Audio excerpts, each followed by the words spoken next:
Bun găsit la un nou episod BT Talks, podcastul Băncii Transilvania, la microfon Andy Moisescu. Despre invitata mea de astăzi aș putea să vorbesc foarte mult, puțin sau chiar deloc, pentru că în principiu n-are nevoie, e suficient să-i pomenesc numele și tot ce a făcut ea până acum vorbește despre ea mai bine decât aș vorbi eu. Deci o să spun direct, bine ai venit, Ina!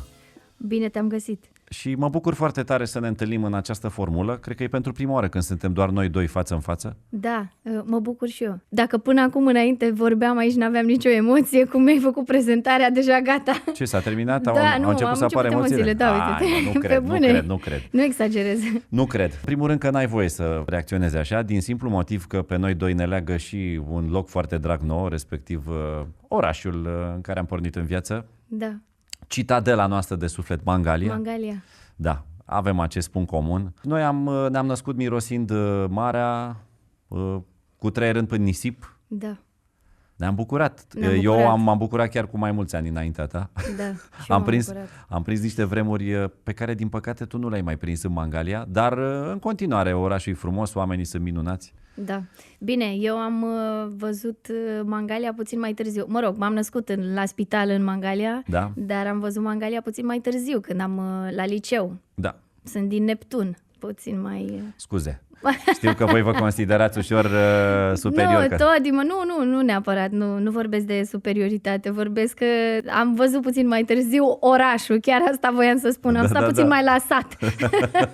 Așa că nu mă pot lăuta, nu sunt orășeancă. Nu, mă, asta era perlă era perlă pentru noi, stai să ne înțelegem. Noi eram o Mangalia Sud, cum ar veni localnicii, da? Da. Cei mai mulți erau de acolo și angajați în toate hotelurile din stațiuni și sigur că tot, și noi când veneam la plaje, mă rog, de cele mai multe ori mergeam chiar la noi Mangalia, pentru că plaja era foarte frumoasă și acolo, dar când veneau și la noi în vizită rude sau așa mai departe, venea cineva și voiam să impresionăm, îi duceam, îi suiam în minicare, că pe vremea aia funcționa foarte bine minicarele, da. Și îi duceam, nu chiar în Saturn, că era la prima mână, încercam puțin mai departe, Venus, Cap Aurora, Jupiter sau Neptun, asta când voiam să impresionăm.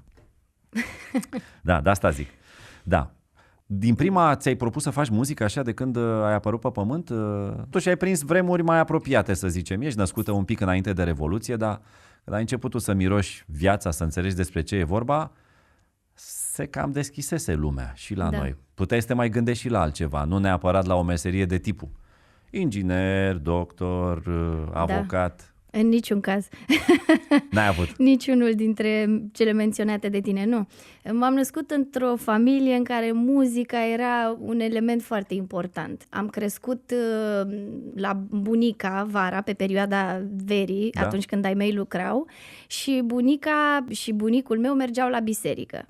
Am cunoscut mai întâi cântece bisericești, m-am apropiat acolo de muzică. Mama mea, până la 6 luni de zile însărcinată cu mine, a fost cântăreață și dansatoare.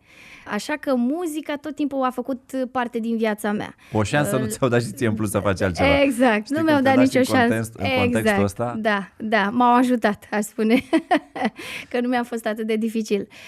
Și eu am pornit pe drumul ăsta. La serbare, la grădiniță, nu spuneam poezie, pentru că mi-era greu să învăț versuri fără să le cânt, și le cântam și așa mai departe. Cam așa mi-a fost prezentată muzica, fiind, așa cum ai spus și tu, singura variantă. Dar să știi că la părinții care nu făceau muzică, sau în general probabil că mai e și în cazul altor meserii, la mine mama tocmai mi-a trăgea atenția să nu cumva să mă gândesc să fac ce a făcut ea.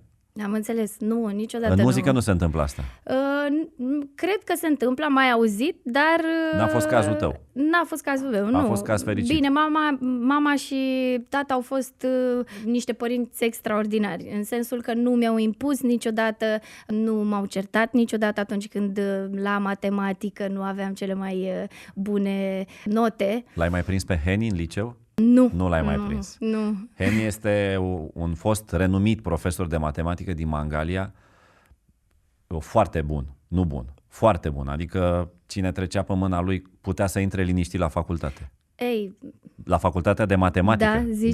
Da, era senzațional. Aș vrea să dau timpul înapoi să văd dacă poate să fac asta și din mine, că nu eram deloc talentată.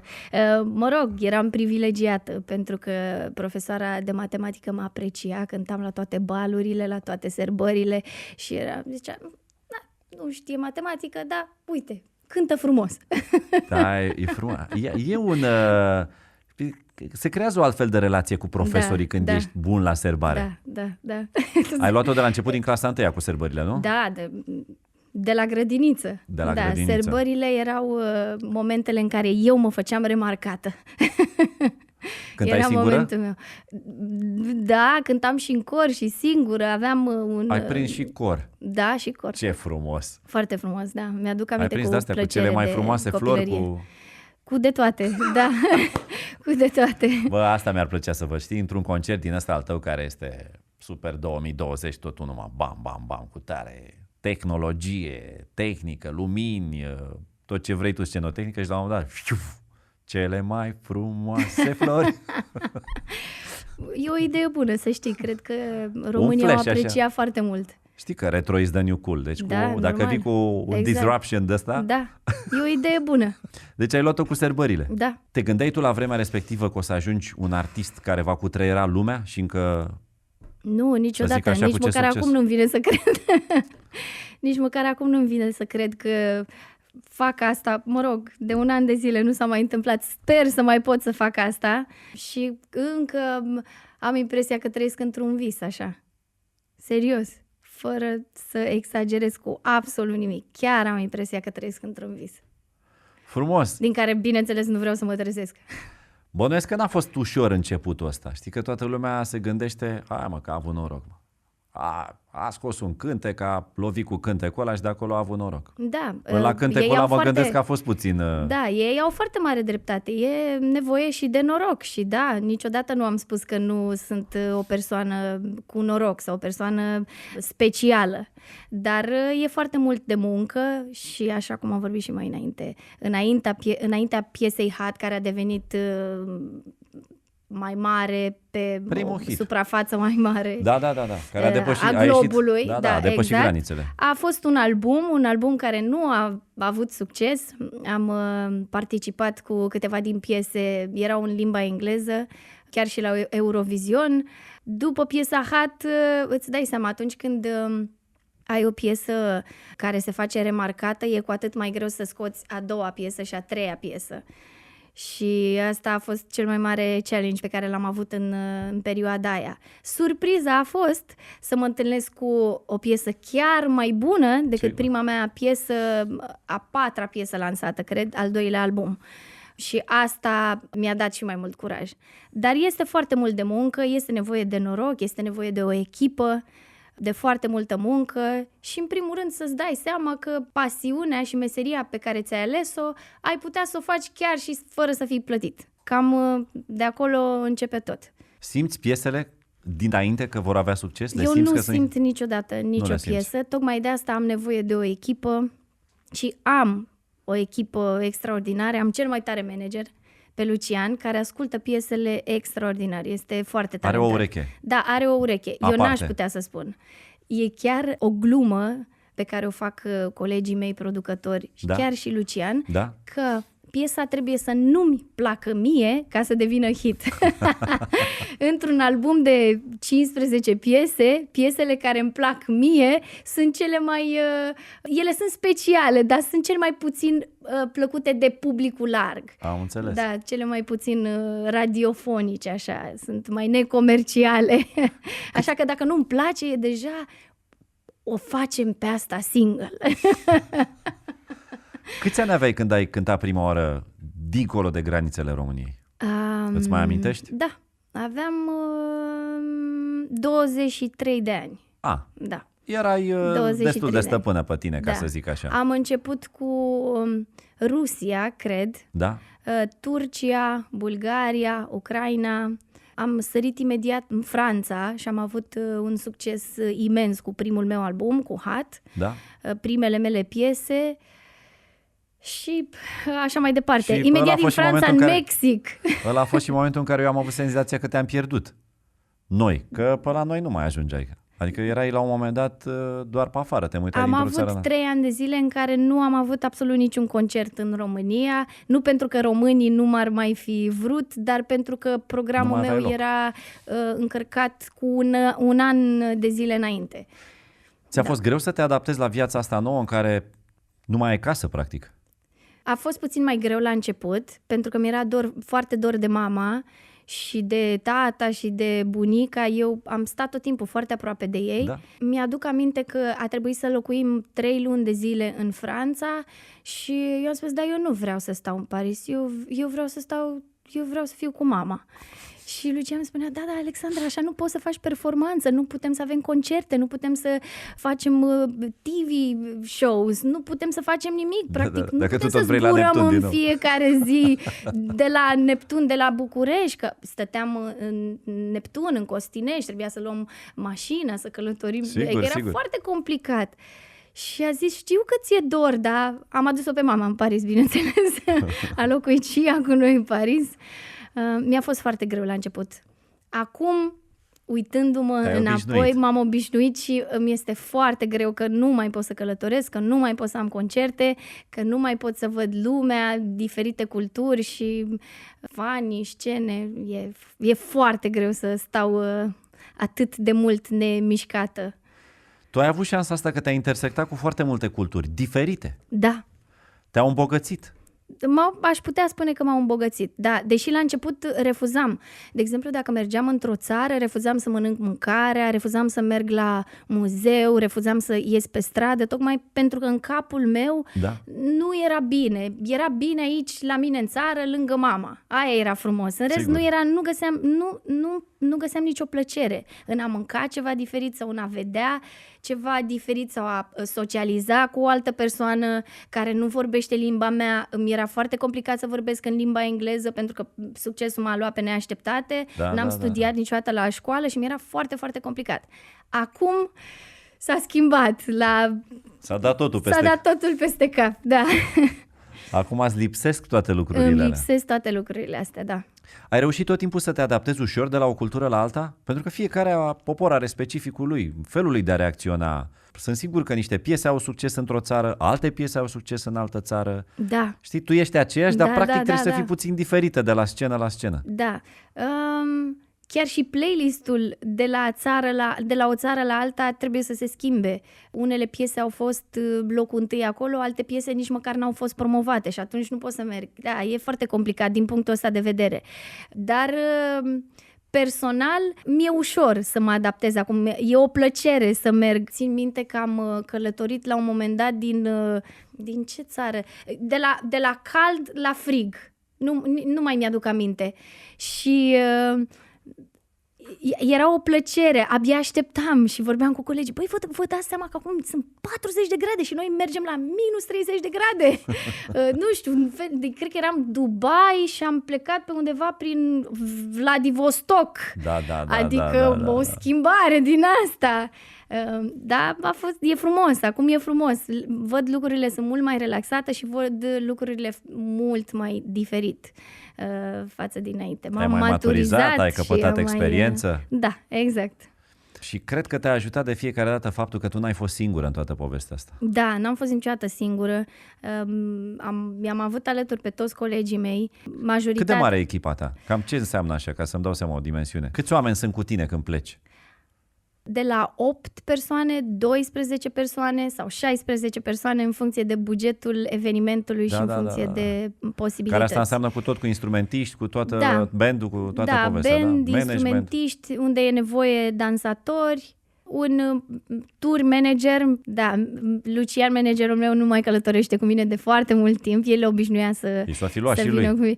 Da, nu, e preocupat cu lucruri mult mai importante. Ne-am făcut fiecare lucrurile de care suntem responsabili și e mai bine timp așa. A deschis o tarabă mare de tot și acum exact. Nu se poate plânge de timp liber. Da, am avut impresia că mă întreb de ei.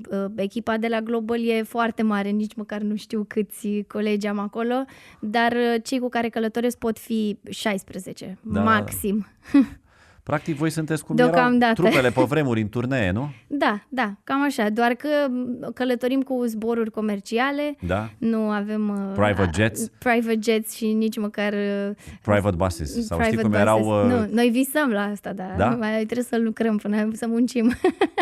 Mie mi se pare că aia era cea mai fermecătoare perioadă în care trupele mergeau cu autobuzul. Da. Mă rog, erau autobuz personalizat, era al lor, dar cred că e o viață cu totul aparte în basul ăla de turneu. Da, e foarte tare. Știu că e o firmă în Austria care închiriază genul ăsta de autobuz. Da. Am vrut și noi să-l luăm la un moment dat când am avut un turneu în România. Cred că ultimul meu turneu în România, doar că trebuiau rezervate cu vreo 6 luni înainte, dar da, au și studio, au bucătărie, au băi, au dormitoare, au de toate. Era visul meu. Îmi place să călătoresc și cu rulota și, bineînțeles, visul meu într-un astfel de autobuz.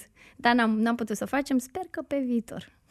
Succesul zici că te-a prins oarecum nepregătit, adică nu te așteptai să ai boom-ul ăsta în momentul în care l-ai avut, după aia probabil că te-ai obișnuit cu el.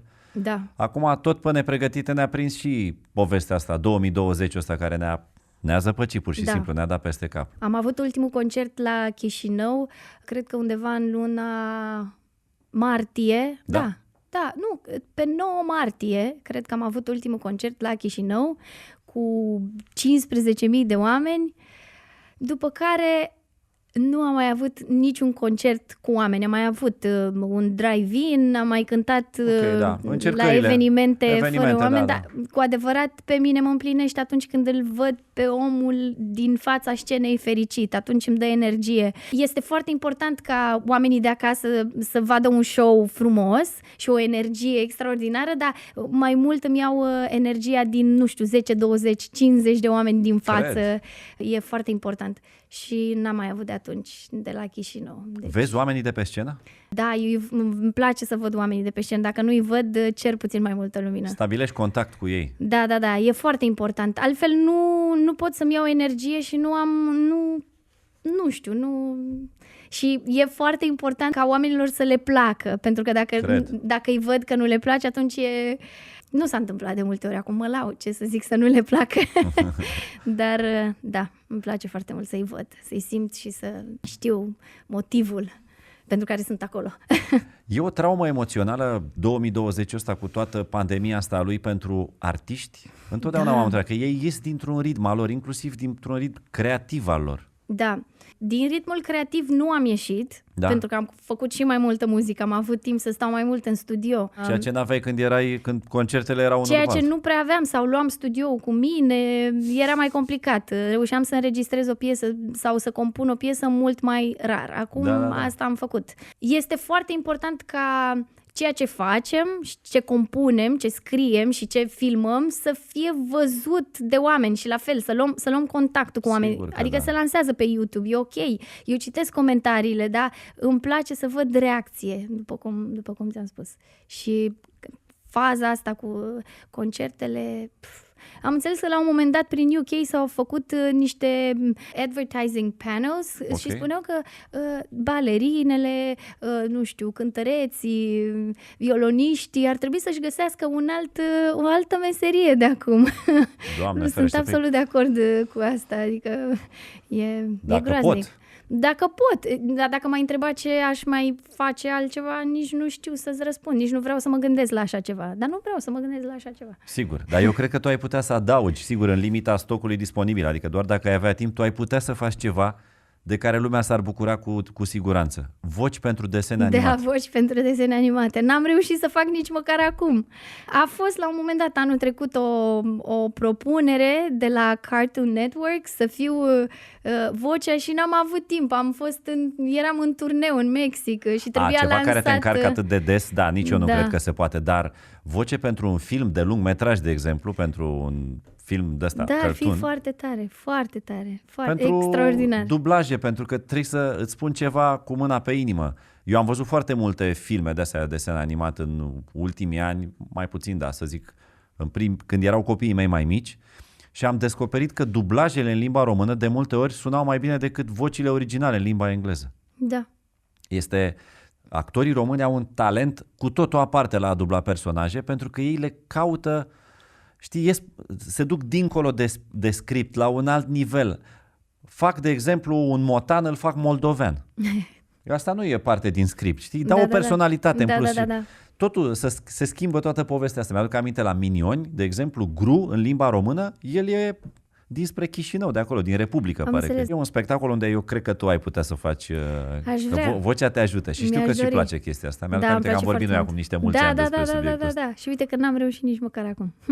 Dar nu excluzi, Nu, dacă ai absolut primit vreo deloc. ofertă Da, nu. să dublezi o voce a unui personaj de desen Ți-am animat? spus că anul trecut am primit o ofertă, doar că nu eram în țară, n-am putut să... Nu mai știu de ce n-am făcut. Dar Neimportant. Da. Încearcă să faci un exercițiu de imaginație. Așa. Cum crezi că vei fi când o să ai ocazia să te sui din nou pe scenă la primul concert? Bă, exact așa cum era odată. Cu lume în fața ta, om lângă om, om lângă om, uite așa. Deci, Ai puterea asta? Da, îmi promit că niciodată nu o să mai fiu pretențioasă cu sunetul sau cu luminile pe scenă sau cu ținuta, că nu o să mai existe nici de cum problema asta, că nu o să mai conteze cât aștept la repetiții și că toate problemele astea le-am învățat. Nu mai sunt probleme. Vreau doar să fiu pe scenă alături de colegii mei, o să mă bucur de fiecare moment și o să îmi dau seama că ceea ce fac este foarte tare și că e o șansă pe care nu foarte mulți dintre colegii mei de la studio și pe care știu super talentați o au. Este într-adevăr ce poți să simți pe o scenă atunci când e bine. Da. Eu cred că o să fie numai bine de acum. Eu nu cred că nimic rău nu o să mai fie atât de rău. Și eu cred. Atunci când se vor deschide porțile primului festival, deja s-au anunțat și Untold și Electric Castle. Ce să zic? Eu, ca spectator, privesc cu nerăbdare momentul ăla. Mă gândesc ce poate să fie în sufletul unui artist când știe că se va urca din nou pe scenă. Pentru că cred că am puterea să-mi închipui cât va lipsi vouă scena asta. Da. Anul ăsta. Exact. Nu mai zic de echipa din spatele tău, de muzicieni. Pentru ei e deopotrivă la fel de... Da, care ei nu au avut ocazia să măcar eu am fost la studio, am mai filmat clipuri. Ai rămas cumva în lumea asta, am mai rămas în lumea legată asta. La toată energia asta.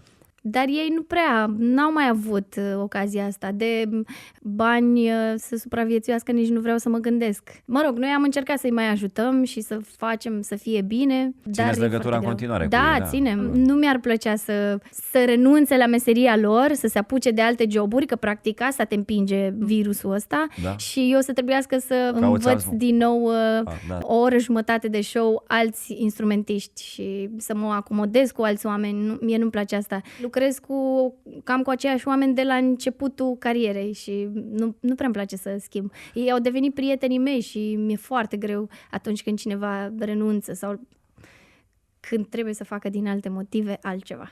Adică ești un muzician profesionist, dar în același timp te atașezi de membrii bandului tău. Da, mulți oameni îmi spun că asta nu mă fac să fiu profesionistă, dar nu mă interesează. Asta să fie neprofesionalismul meu, că mă atașez de oameni.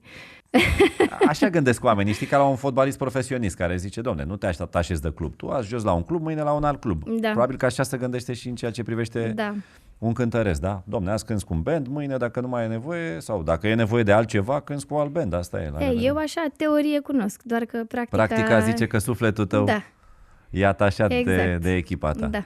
Foarte frumos. Ai așa perspective cam când crezi că o să te purci din nou pe scenă? Încerci un pronostic? Da, pe o scenă cu mai puțin public pe undeva în luna martie și cu mai mult public, nu știu, un an de zile, cred. Da.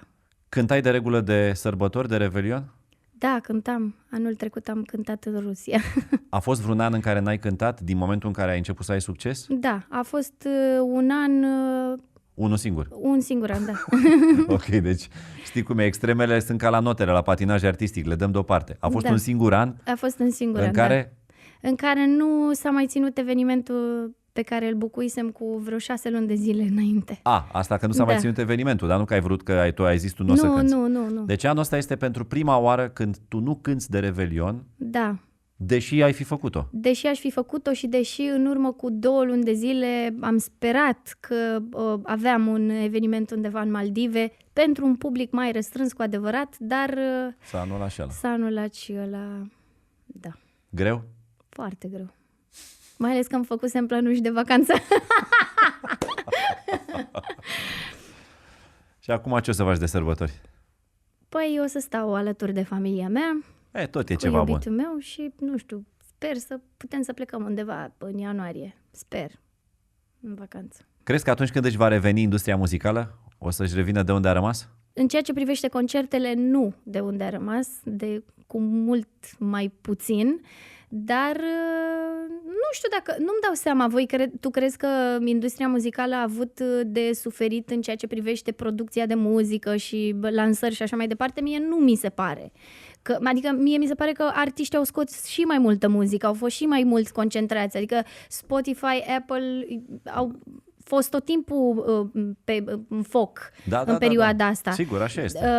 Mai puțin concertele, turneele artiștilor mari și... Da, ce înseamnă toată industria asta care de fapt, exact. Dacă stai să te gândești, cam de aici vine venitul ăla baban. Din concerte? Sunt artiști care îmi casează mai mult din drepturi decât din concerte. Mai noi sau mai vechi? Și noi și vechi. Dacă vorbim de artiști... Din zona de streaming? Din zona de streaming, da. Deci, lumea s-a reinventat, practic. Da, lumea s-a reinventat. Nu știu de ce rămăsesem cu impresia că pentru mari artiști, totuși marile concerte astea cu public de 500.000, 1.000.000, că s-au mai văzut, acum se pot face. Slavă Domnului, tehnică există suficient. Adică dacă Rolling Stone s-a întins pe o plajă 2,5 milioane, oricine poate să întindă 2,5 milioane, că nu-l împiedică nimica. Da. Unii fac concerte și alții nu fac concerte, dar pot să spun că onorariile din drepturi sunt substanțiale. Da? Da. Ai început să înveți odată cu muzica și chestiunile astea cât de cât? Am mai auzit în trecut la colegii mei și acum, pentru că am început să-mi scriu de ceva vreme și muzica, îți dai seama că mă interesează și partea asta. Eram curios dacă le ai pe astea, nu știu, să-ți faci un buget, Nu îmi fac eu mici chestiuni de educație financiară personală, așa, la nivel personal. Nu stau foarte prost la capitolul bugete, la fel cum stăteam în liceu și în generală cu matematica. Dar știi câți bani ai pe card și câți dispar? Sau e cineva care ți atrage atenția? Nu mi-atrage atenția nimeni. Cred că mi-atrag eu când nu mai sunt și trebuie să sun pe contabilă să mai mi-adauge. Nu, recunosc, sunt puțin... Ferită, hai să zicem așa. Da. Să vedem partea plină a paharului. Exact. Adevărul e că tu ești un artist. Poate că nici n-ar trebui să se intersecteze prea des artiștii cu cifrele, ca să rămână în lumea lor. Am mai întrebat în stânga și în dreapta la colegi dragi și sunt cam pe aceeași lungime de undă. Vezi? Așa că de-aia nu m-am băgat sub masă când am spus asta. Mai știu, se mai știe, se mai cunoaște, da. Dezordonați și nepăsători cu ceea ce privește cifre, bugete și așa mai departe. Cu ce ai rămas bun din 2020 ăsta? Cu ce am rămas bun din 2020? Am văzut Bucureștiul. Pe timp de vară, pe timp de toamnă și puțin din iarnă. Pentru prima oară. M-am mutat în centru pentru că am zis, dacă tot stau în București și sunt bucureșteancă de ceva ani, mi-am făcut, bineînțeles, mutație, vreau să văd ce înseamnă să stai în București, să te plimbi în București, să mergi cu metrou, să mergi pe jos. Am mers o grămadă pe jos. Și am văzut foarte multe clădiri frumoase, am descoperit cafenele, m-am împrietenit cu foarte mulți oameni, am mai mulți prieteni anul ăsta. Da, am descoperit că se pot face producții video cu o echipă mult mai mică și chiar mai rapid, că ajunge mai repede mesajul de la mine până asta e periculos. Al 9-lea sau al 10-lea om de pe set. E periculos, dar am descoperit și asta. Da. Muzică, am făcut mult mai multă muzică decât anul trecut. Am lansat acum un album, e deja de aproximativ o săptămână, se numește Heartbreaker, face parte din partea aia din EDM, Electro Dance Music. Frumos, să fie într-un ceas bun. E tânăr, e proaspăt, dacă are o săptămână e vorba aia. Ne-am închis într-o casă. Da. Și am 3 săptămâni și am scos 10 piese. Am făcut 10 piese. Bine, am ales 10 piese din toate piesele pe care le-am făcut. Ne-am filmat, am învățat să fac, nu vlogging, că nu asta a fost intenția, dar tot procesul a fost filmat și a fost fiecare video de 6, 7, 10 minute adăugat pe pagina mea de YouTube. Oamenii au putut să vadă lucrul ăsta. N-am mai făcut niciodată asta. Mi-a fost foarte, foarte complicat să am tot timpul camere după mine și te obișnuiești cu asta. Da, am învățat multe. Da, a fost ok anul ăsta. Nu sunt din grupul de oameni care spun vreau să șterg 2020 de pe listă. Îl păstrez și pe ăsta. Îl păstrez și pe ăsta și ceea ce am trăit anul ăsta sper să mă învețe pentru anul viitor. Da. Bravo, Ina. Iar dorul de scenă sper să mă învețe să fiu mult mai bună și să fiu mai bună și mai bună și mai bună. Da, în ambele sensuri. Foarte drăguț. Nu uitați să vă abonați la BT Talks pe Apple Podcast, pe Google Podcast sau pe Spotify ca să fiți siguri că nu ratați nimic bun din ceea ce va urma. Îți mulțumesc foarte mult pentru întâlnirea noastră de astăzi, Ina. Mulțumesc frumos, mi-a plăcut. doresc să te întorci cât mai repede pe scenă. Da, mulțumesc și eu sper asta. Doamne ajută!